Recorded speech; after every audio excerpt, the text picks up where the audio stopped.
know, it's interesting, John, as we were talking about and exploring that question of how he may be different than Pope Francis. I know you've said that he's more pragmatic, more cautious, maybe more discreet, but he has also been outspoken on the issue of immigration and migrants, for instance. So he, too, like you said, we don't know. He could, too, also be a revolutionary pope. Oh, very much so. I mean, one thing I think you can take to the bank is that Pope Leo XIV is an extremely thoughtful man. And he is going to believe in his heart, in his soul, that God has put him in this role not to waste it, but to do something special with it. And I think you heard him say he wants to do that in concert with the other cardinals and all those in the church. But I think he realizes he has been chosen to lead. And he is going to want to take advantage of that. And I think on all kinds of issues, immigration is certainly one. I mean, and of course, he understands the immigration issue on both sides of the coin, because as an American, he understands what it's like to be from a receiving nation. But as a bishop from Peru, he also understands what it's like for those who embark on the journey of immigration. And so we'll have a great understanding of that issue. But you know, there is this alchemy that goes on when a man is elected pope. Pope Francis used to say, because it was always so surprising, his reputation in Argentina was being sort of cold, distant, aloof, and yet when he became pope, he became this electric, maverick figure, and people would ask him, where did that come from? And he would always say, the grace of office. And I think something similar is going to happen with Pope Leo XIV. And as you say, where it may lead, it's difficult to predict in the moment, but it's going to be something electric. Are you able to characterize his worldview over the past few decades, where he stands on issues, how he approaches the issues of the moment? Well, the one thing I would say is that he is not an ideologue. He is like whatever the opposite of an ideologue is, that's him. He has an extremely pragmatic and open approach to issues. I don't think you will find him consistently coming down, either consistently on the left or the right of issues. I think he will strive for balance. And I think there are going to be times where he's going to frustrate conservatives, and there will be other moments when he frustrates liberals, which is probably the dictionary definition of hitting it down the middle. What is remarkable, too, about this choice, an American, the first, who holds dual citizenship in Peru as well, is that he was just named cardinal by Pope Francis in 2023. Yeah, you wouldn't think that would make him, therefore, a papabile so quickly.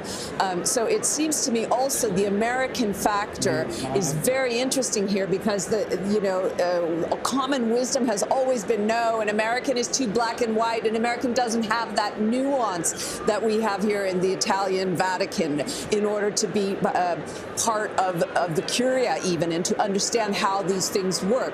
But it was precisely probably that is helpful to him in organization, in all of the characteristics that Italians tend to think of as an American, very organized, very black and white and yes and no. And then at the same time, the Peru connection, which would give him just that South American flair. In many ways, I think we're going to say this was the perfect choice. We have a pope who has lived in South America, knows the United States of America, and has a missionary heart. He said it himself in his opening address, has a great theological background. Yeah, I think this is the Pope that we need at this time. Yeah, he mentioned he wants the church to be charitable to those who are suffering. Yes. He hit that theme a number of times. And he knows it firsthand. He's a missionary. He moved from Chicago to a poor diocese in Peru.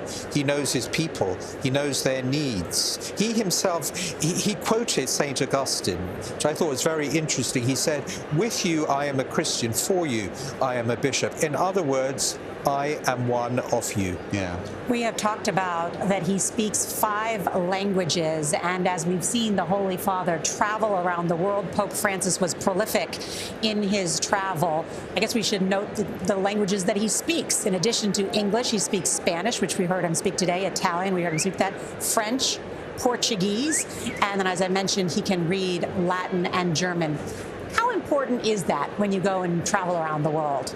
It's extremely important. You know, I think what is interesting is that John Paul, of course, was the great revolutionary. Now, Paul VI was the first pope to travel outside of Europe, outside of Italy.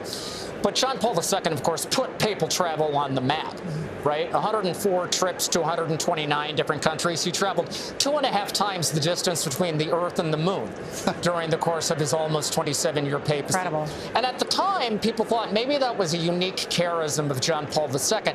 And both Pope Benedict and Pope Francis came into office saying, you know, I'm not really sure I'm going to travel as much as John Paul did.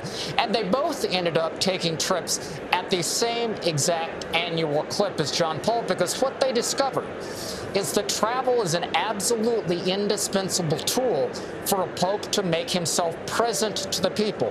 When a pope chooses to go someplace, it means the world to that place. And it makes the pope present to a particular place, a particular people, in a way that coming through TV or social media or some other mediated fashion just cannot accomplish. He has used social media himself, too, so he can appeal to younger people. Right? They probably won't use social media for the next pope choosing him, and they'll continue with the white smoke and the black smoke, which is just an amazing concept.